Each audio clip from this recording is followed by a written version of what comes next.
মহারাজ যুধিষ্ঠির বললেন, হে কৃষ্ণ, আষাঢ় মাসে শুক্লপক্ষ একাদশীর নাম কি, এর মহিমা বা কি, তা আমাকে কৃপা করে বলুন।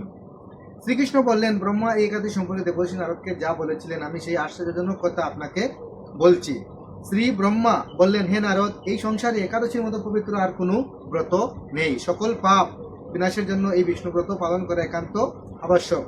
যে ব্যক্তি এই প্রকার পবিত্র পাপনাশক এবং সকল অভিষ্ট ব্রততা একাদশী ব্রত না করে তাকে নরকগামী হতে হয়। আষাঢ়ের শুক্লপক্ষের এই একাদশী শয়নী নামে বিখ্যাত। শ্রী ভগবান ঋষিকেশ জন্য এই ব্রত পালন করতে হয়। এই ব্রতের সম্বন্ধে এক মঙ্গলময় পৌরাণিক কাহিনী আছে, আমি এখন তা বলছি।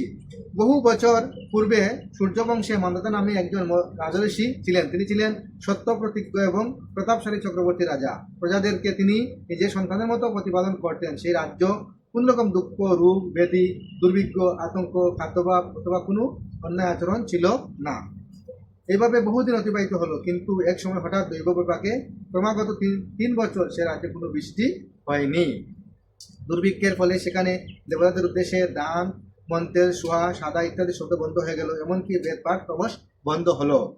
তখন প্রজারা রাজার কাছে এসে বলতে লাগলো, মহারাজ, দয়া করে আমাদের কথা শুনুন। শাস্ত্রে জলকে নার বলা হয়, আর সেই জলে ভগবান আয়ন অর্থাৎ নিবাস। তাই ভগবানের এক নাম নারায়ণ। মেঘরূপে ভগবান বিষ্ণু সর্বত্র পরিবেশন করেন। সেই বৃষ্টি থেকে অন্ন এবং অন্ন খেয়ে প্রজাগণ জীবন ধারণ করেন। এখন সেই অন্যের অভাবে প্রজারা ক্ষয়প্রাপ্ত হচ্ছে। অতএব হে মহারাজ, আপনি এমন কোন উপায় অবলম্বন করুন যাতে আপনার রাজ্যে শান্তি এবং কল্যাণ সাধন হয়। রাজারা মান্ধাতা বললেন, তোমরা ঠিকই বলেছ, অন্ন থেকে প্রজার উদ্ভব, অন্ন থেকেই প্রজার পালন।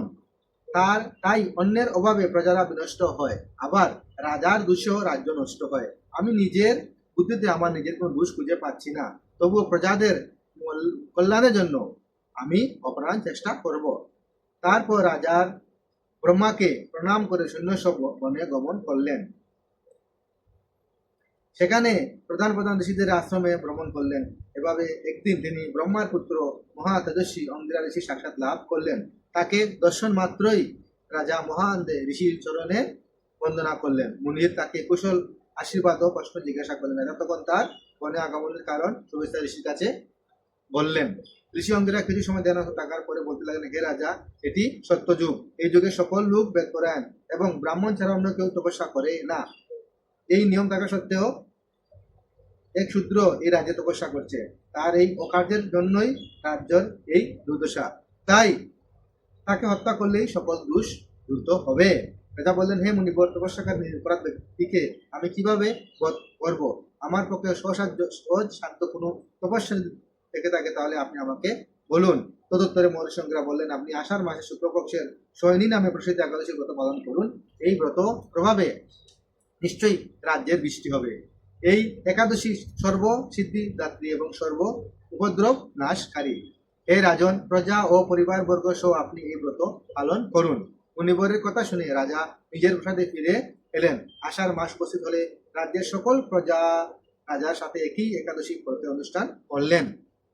ব্রত প্রভাবে প্রচুর বৃষ্টি হলো। কিছু কালের মধ্যেই অন্য অভাব দূর হলো। ভগবান ঋষিকেশের কৃপায় প্রজারা সুখী হলো। এই কারণে সুখ ও মুক্তি প্রদানকারী এই উত্তম ব্রত পালন করা সকলের অবশ্য কর্তব্য। ভবিষ্যৎ পুরাণে যুধিষ্ঠির শ্রীকৃষ্ণ তথা নারদ ব্রহ্মা সংবাদ রূপে একাদশী এই মহাত্ম বর্ণিত হয়েছে। হরে কৃষ্ণ, জয়। শয়নী একাদশী কি।